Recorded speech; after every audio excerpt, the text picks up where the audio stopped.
Dr. Hovind, I love your doctoral thesis.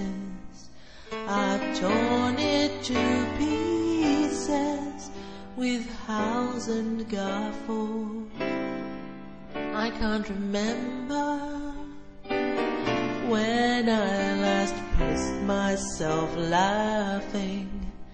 It's a good thing the thesis mopped the piss off the floor. Welcome to part 26 of this read-through and peer review of Kent Hovind's doctoral dissertation, which was published on wikileaks.org on December the 9th, 2009. If you have not yet seen the previous installments of this series, then I recommend that you go back and see those first, as in this episode I will be starting off exactly where I left off in the last. In the last episode, Kent quote-mined the hell out of Darwin and Huxley to prove that they were both racist fiends. Nothing could be further from the truth. In this episode, Kent continues about Huxley. Kent meanders on. Huxley is the grandfather of two men who were also famous in evolutionary circles today. Were famous? Shouldn't that be are famous? Never mind. Sir Julian Huxley and Aldous Huxley. Thomas Huxley had been witness to on several occasions.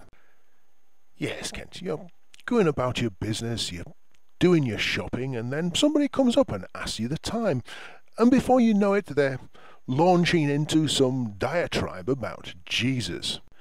It almost makes you sad that we live in such a civilized era.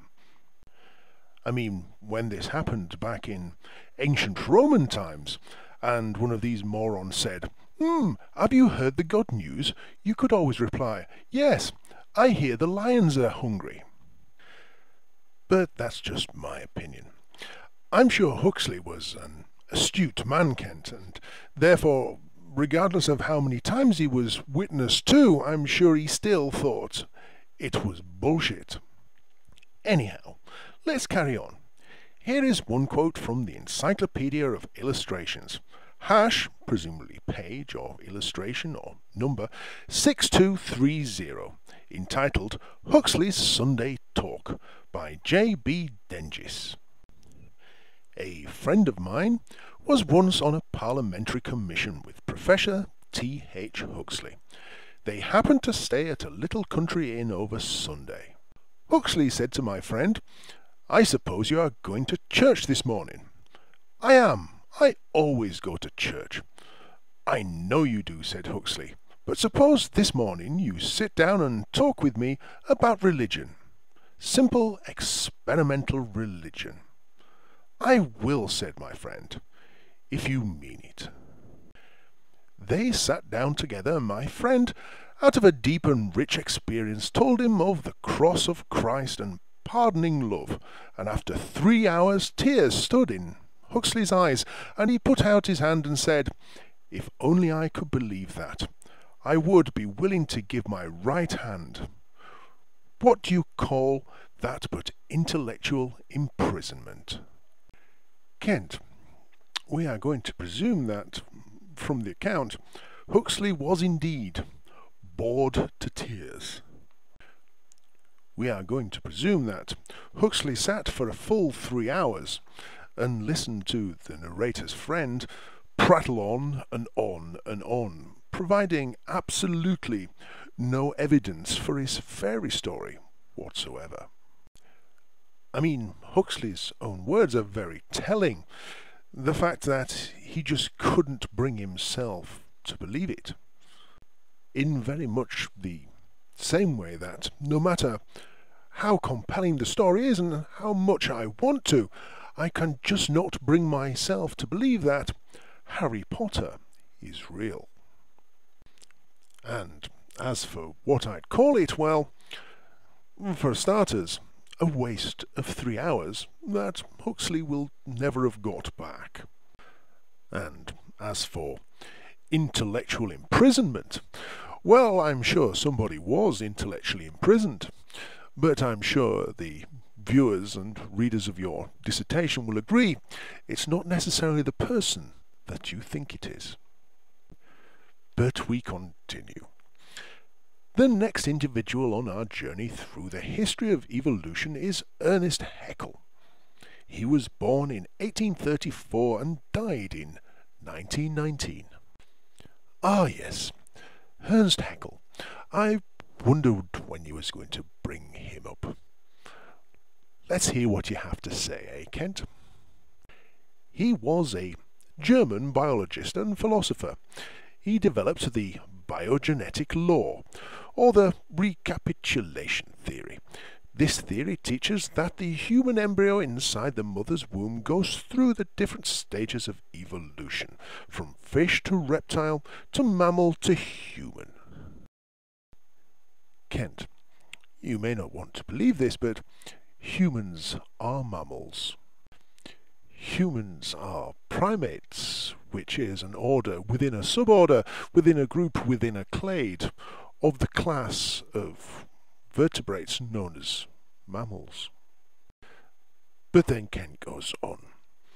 Continuing on about Haeckel's work, Kent comments that this has long since been disproven. Yes, Kent, it has. That's the way that science works. If an idea does not stand up to the evidence, then it's pushed aside. But anyway, it is now known that there is no recapitulation. Yes, Kent, that's correct, but it doesn't stop you using Ernst Haeckel's drawings and theories as an argument against modern evolution, though, does it, Kent? It's as though you and your ilk are the only ones that actually take that old, disproven theory serious in any way, shape or form.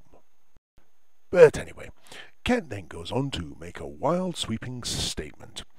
This theory is used for the justification for abortion. Kent, there are many things that are used to justify abortion. That excuse is not one of them. You say yourself it has been disproven, so why on earth would they still use it to justify something like that?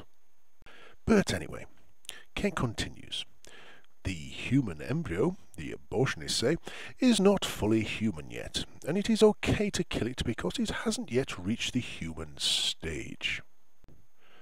Kent, I've already explained this to you. You've already contradicted your own argument. But Kent goes on. I'm not saying that abortion started with evolution. No, Kent. Abortion started with the first miscarriage, which of course would make your God the biggest abortionist of all.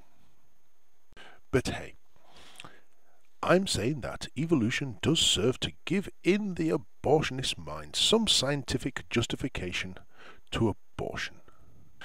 Kent, I'm not willing to be drawn into the abortion argument.